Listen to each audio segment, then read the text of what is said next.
ലോകത്തിലെ മൂന്നാമത്തെ വലിയ സമ്പദ്വ്യവസ്ഥയിലേക്ക് ഇന്ത്യ ഉയരുകയാണ്. മൂന്നാമത്തെ വലിയ സമ്പദ്വ്യവസ്ഥയാകാനുള്ള ഇന്ത്യയുടെ ശ്രമങ്ങൾ ഫലപ്രദമാവുകയാണ്. 2025 ഇന്ത്യയുടെ GDP റാങ്ക് അതിശയകരമാം വിധം വർദ്ധിച്ചു. ലോക GDP റാങ്കിങ്ങിൽ ഇത് 4-ാം സ്ഥാനത്താണ്. സാങ്കേതികവിദ്യ, ഉൽപാദനം, വളർന്നുവരുന്ന ഉപഭോക്തൃ വിപണി എന്നിവയിലെ പുരോഗതിയാൽ നയിക്കപ്പെടുന്ന ശക്തമായ വളർച്ചയോടെ ഇന്ത്യയുടെ ഉയർച്ച ഒരു സാമ്പത്തിക ശക്തി കേന്ദ്രമെന്ന നിലയിൽ അതിന്റെ സ്ഥാനമുറപ്പിക്കുന്നു. വർദ്ധിച്ചുവരുന്ന ജനസംഖ്യ വിപുലീകൃത തൊഴിൽ ശക്തിയിലേക്ക് നയിക്കുന്നു. അടിസ്ഥാന സൗകര്യങ്ങളും ഡിജിറ്റൽ പരിവർത്തനവും പ്രോത്സാഹിപ്പിക്കുന്ന സർക്കാർ സംരംഭങ്ങൾ, പ്രധാന മേഖലകളിൽ വിദേശങ്ങളിൽ നിന്നുള്ള നേരിട്ടുള്ള നിക്ഷേപം എന്നിവ GDP വളർച്ചയ്ക്ക് കാരണമാകുന്ന ഘടകങ്ങളാണ്.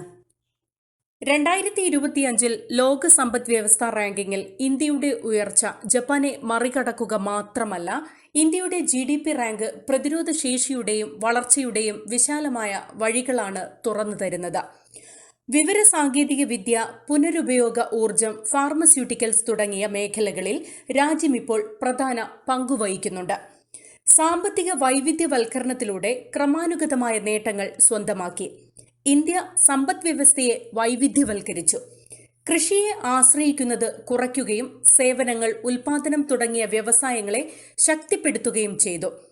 തന്ത്രപരമായ വ്യാപാര കരാറുകളും നയങ്ങളും അന്താരാഷ്ട്ര വിപണികളിൽ ഇന്ത്യയുടെ സ്ഥാനം ശക്തിപ്പെടുത്തി. ആഗോളതലത്തിൽ ഏറ്റവും പ്രായം കുറഞ്ഞ ജനസംഖ്യയുള്ള ഇന്ത്യയിലെ തൊഴിൽ ശക്തി മത്സരാധിഷ്ഠിത നേട്ടം നൽകുന്നു.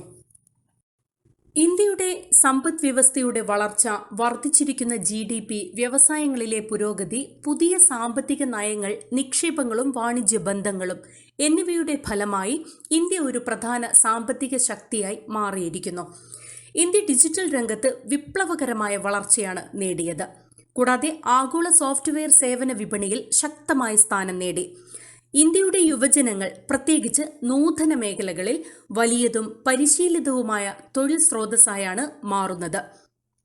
മോഡിയുടെ മേക്ക് ഇൻ ഇന്ത്യ പദ്ധതിയുടെ ഭാഗമായി ഇന്ത്യയുടെ നിർമ്മാണ മേഖലയ്ക്ക് വലിയ പുരോഗതി നേടാൻ കഴിഞ്ഞു.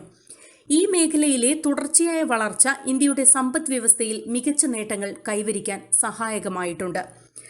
നിക്ഷേപം സുഗമമാക്കുന്നതിനും നവീകരണത്തെ പരിപോഷിപ്പിക്കുന്നതിനും നൈപുണ്യ വികസനം വർദ്ധിപ്പിക്കുന്നതിനും ബൗദ്ധിക സ്വത്ത് സംരക്ഷിക്കുന്നതിനും മികച്ച നിലവാരമുള്ള ഉൽപാദന അടിസ്ഥാന സൗകര്യങ്ങൾ നിർമ്മിക്കുന്നതിനുമായി നരേന്ദ്രമോദി തുടക്കമിട്ട മേക്ക് ഇൻ ഇന്ത്യ ക്യാമ്പയിൻ ഇന്ത്യയുടെ സാമ്പത്തിക അടിത്തറയെ കൂടുതൽ ശക്തമാക്കി.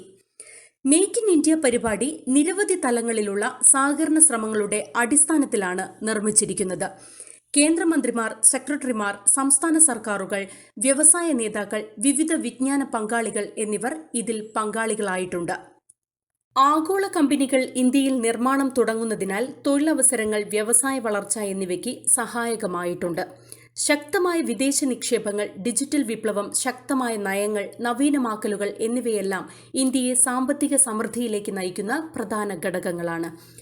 സാമ്പത്തിക നിലവാരം ഉയരുക എന്നതുകൊണ്ട് അസമത്വമില്ലാതാക്കി രാജ്യത്തിന്റെ പൂർണ്ണ തോതിലുള്ള വളർച്ചയാണ് ലക്ഷ്യമിടുന്നത്. പുനരുജ്ജീവിത ഊർജം, നിർമ്മാണ വ്യവസായം, സ്റ്റാർട്ടപ്പുകൾ, വിദ്യാഭ്യാസം എന്നിവയെല്ലാം ഈ നേട്ടങ്ങൾക്ക് കാരണമായി. 2027 ആകുമ്പോഴേക്കും ഇന്ത്യ $5 ട്രില്യൺ നേട്ടങ്ങൾ കൈവരിക്കാനുള്ള കുതിപ്പിലാണിപ്പോൾ. 2028ഓടെ ഇന്ത്യ ജർമ്മനിയെയും മറികടന്ന് ശക്തമായ സാമ്പത്തിക അടിത്തറ കെട്ടിപ്പടുക്കുമെന്നാണ് സാമ്പത്തിക വിദഗ്ധർ വിലയിരുത്തുന്നത്. ജനങ്ങളോടുള്ള പ്രതിബദ്ധതയുടെ നേത്രദർശനമാണ് ഐ വിഷൻ ന്യൂസ്. ഇപ്പോൾ തന്നെ സബ്സ്ക്രൈബ് ചെയ്യൂ, ബെൽ ബട്ടൺ അമർത്താൻ മറക്കരുത്.